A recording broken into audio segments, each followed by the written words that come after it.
It's almost time for another ban list, and I think that while the format has some merits and is definitely a step above the one we were previously in, there's still a few key problems I think that could be addressed in the format to overall fix the game, in my opinion. But with all that being said, let's hop straight into it. So I'm going to be talking about certain cards or categories of cards that I think would benefit from being hit on the ban list or taken off the ban list in one way or another. And just keep in mind that this is just my opinion and my opinion only. This is not meant to be a prediction or anything, because we all know that the ban list gets generated using some AI software or a monkey throwing some darts at a dartboard. So there isn't really a point, in my opinion, to try to guess what will happen. So I think it'd be more beneficial to actually discuss what some of the key cards that should be hit are. So diving into the first category of cards I want to talk about are floodgates. I think that if you're going to choose to hit a floodgate, it should outright be banned and not like limited or something. For these specific cards, I think that deck lockdown for the first one is something that's gotten a lot more popular now with Centurion. And I think that this card is very strong. It's one of the strongest floodgates out there, and it cuts off such a big part of the game, being able to add cards from your deck to your hand and being able to special summon from the deck. Getting rid of this floodgate would make it so games can be a little bit more enjoyable, at least against Centurion. I feel like the deck doesn't really need this to do well, but there's just no reason really not to play it because of how strong it is and how well it synergizes with the cards.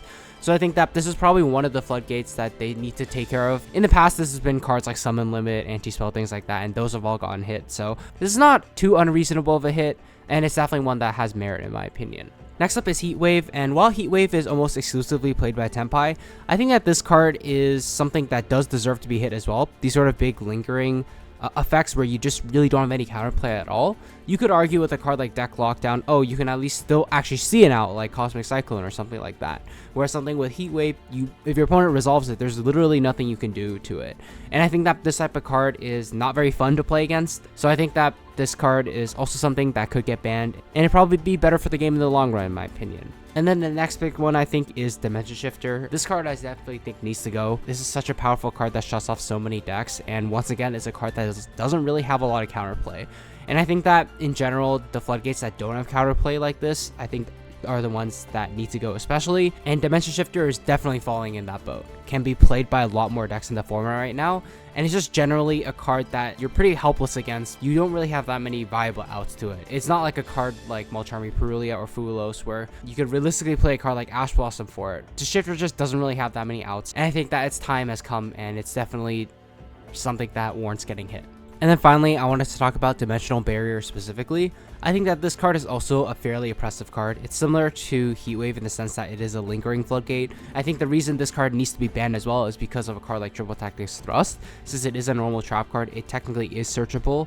And I think that if you're choosing to take this card out of the game, it should just be banned so you don't have access to it by Thrust. And then next up, some engine cards I wanted to talk about. I think the first one is a bit controversial. I think Ilia Sylvia is actually a card that probably could get banned. It's a very powerful part of the Sinful Spoils engine, and I think this is one of the reasons why that engine is so unfair. Just the fact that you can either establish a Omni Negate to protect your place from going through, it's meaning you need multiple hand traps to stop their combo now, or you just get the freest Omni Negate through your regular combo, which is kind of crazy because that one card combo gets you to engine but also gets you to this later on in the combo, meaning you now have an end board piece as well. That's just a free Omni Negate, and I also think that this is something that is a much needed check to the Azamina and the Sinful Spoils engine, making the engine a little bit more fair, meaning like, yeah, you could get a consistency card with Mu Arcielago, but ending on the extra Omni Negate fusion is just a little bit too crazy in my opinion. Speaking of problematic fusion monsters, Albion, this is something I've been saying for like almost every ban list, but I think that this card should be addressed. Yes, I recognize that Branded isn't like a super popular deck or a super good deck at the moment, but I just think that as long as this card is in the game, you can give your opponent some wacky monster like Gimmick Puppet Nightmare, and there's just too many of those other weird monsters to ban. So I feel like this is something that should definitely get hit. I mean, they did it with Branded Expulsion, so I feel like this is just the next logical step to take. Of course, if this doesn't get hit, it's not like Branded is going to suddenly become the best deck in the format, but I do think this is a problem that probably should have been addressed a while ago. And then for outright bans in terms of engine cards, I think that it would be time to kill off the Snake Eyes engine, whether you hit Flamberge or Original Sin Full Spells, I think both would be pretty impactful. Of course, one is going to hurt certain variants of the deck more than the other, and if you hit a card like Original Sin Full Spoils, it could indirectly be seen as a hit to the Diabellstar engine as well.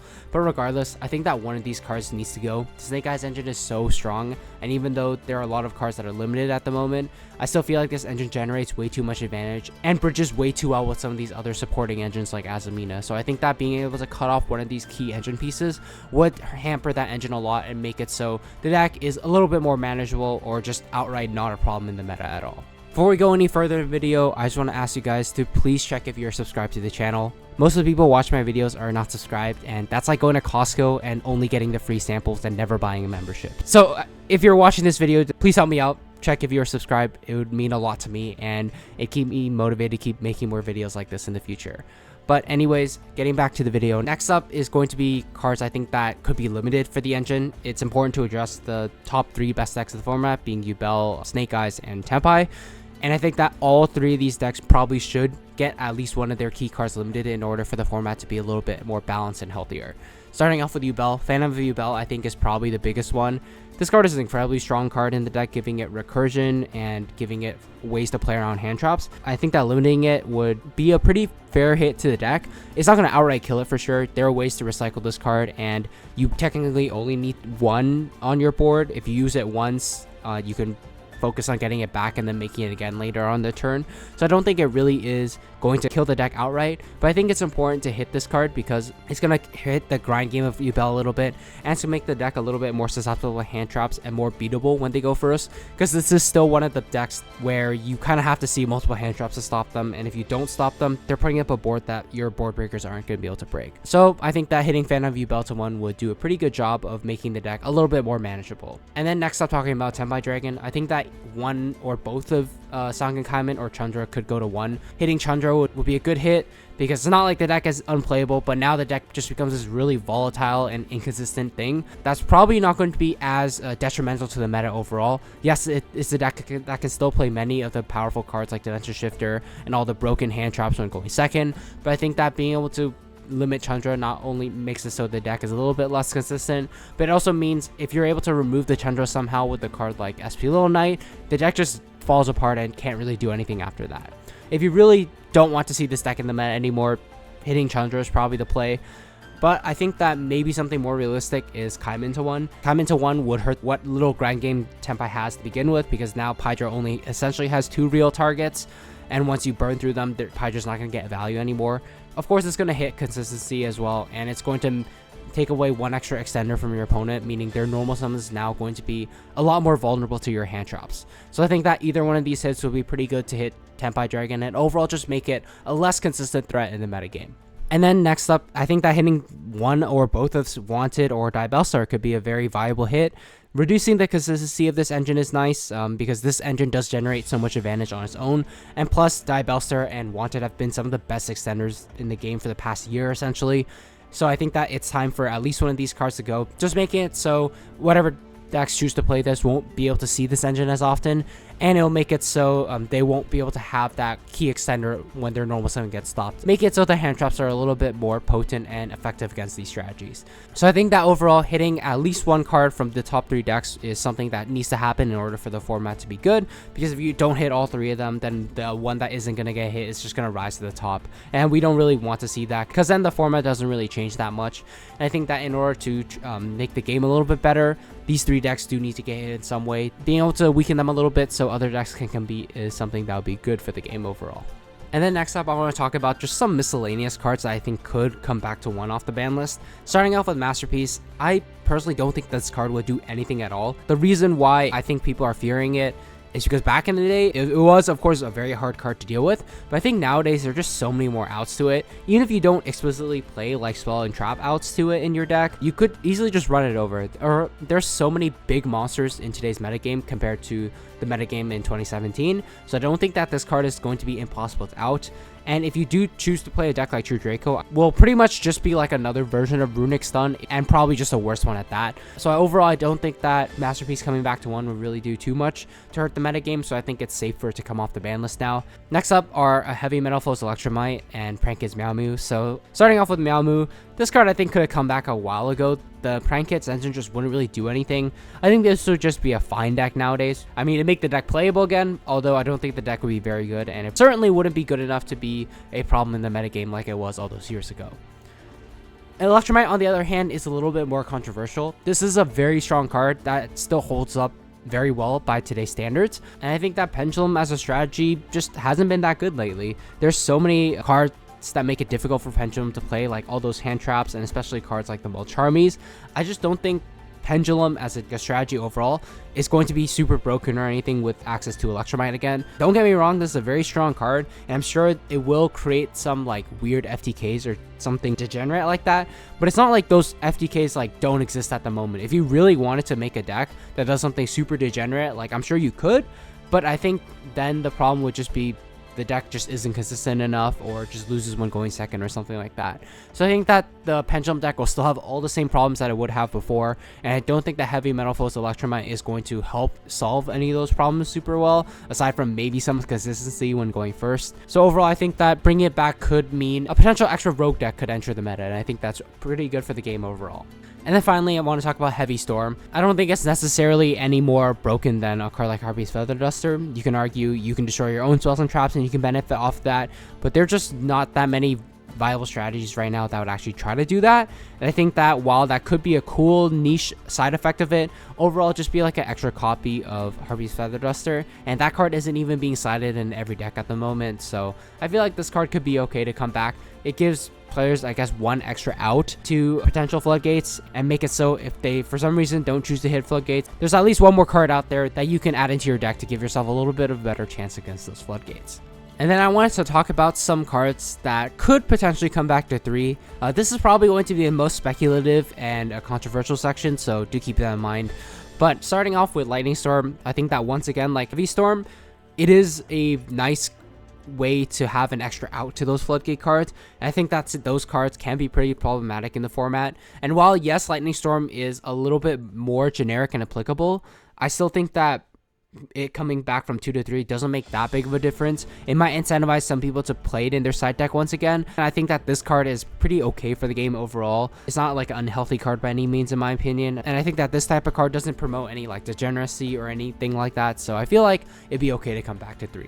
Sekka's Light, on the other hand, is something, I guess, more of a personal wish list. I think that this card is interesting because it does encourage a style of deck building that isn't really that popular anymore, just being like monster piles. And while that probably won't be super fun for some people because they're like, oh, you're just putting a bunch of hand traps in your deck and you're playing this like crazy combo deck that just spans out bodies on the board, I still think that Sekka's Light as a card overall is pretty cool, and I think that maybe it could give some decks a different deck building option, and essentially just allow them to play a different style of game that wasn't really available when this card is just at 1.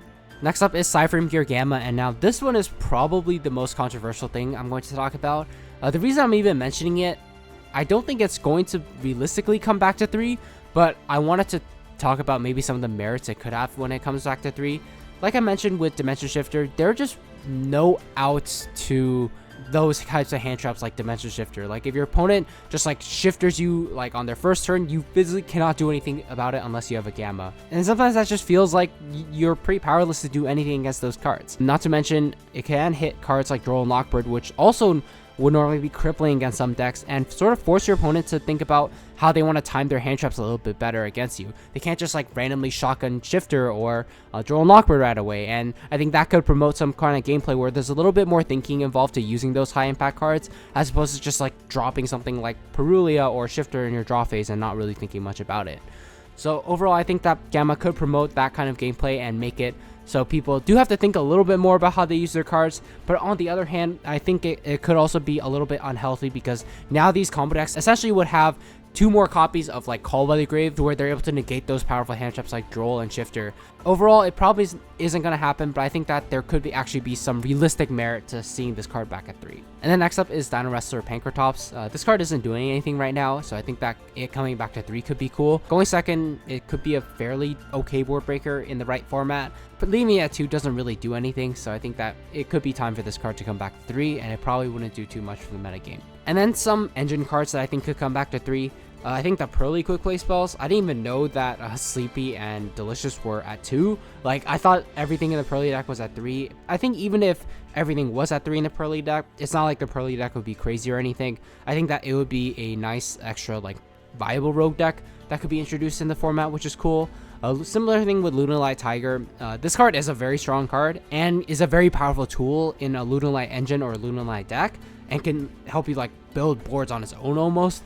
I think that this card just falls in a similar category as a card like Heavy Metal Fist Electromine. Yes, it is a very strong card and it still holds up pretty well by today's standards, but I don't think that these types of decks will do that much for the metagame, even if they do come back off the ban list. So I feel like it could be fine for these cards to come back, just add a little bit more spice to the metagame and make a few more decks out there viable. But I don't think that the Lunalight Tiger would do too much for any key meta strategies right now, because none of them would really benefit too much from using the Lunalight engine overall. So that's going to do it for this video. Let me know what you thought about it in the comment section below. What cards do you think should be hit on the ban list, should be taken off the ban list in order for the game to be healthier or more interesting to play? I'm curious to hear your thoughts. Once again, keep in mind that this is my opinion and my opinion only. It's not meant to be a prediction. It's just more meant to be a discussion on what I think the game could use in order to make it a little bit more interesting and a little bit healthier. Before I sign off, I just want to give a huge shout out to CardTrader Zero and your playmat.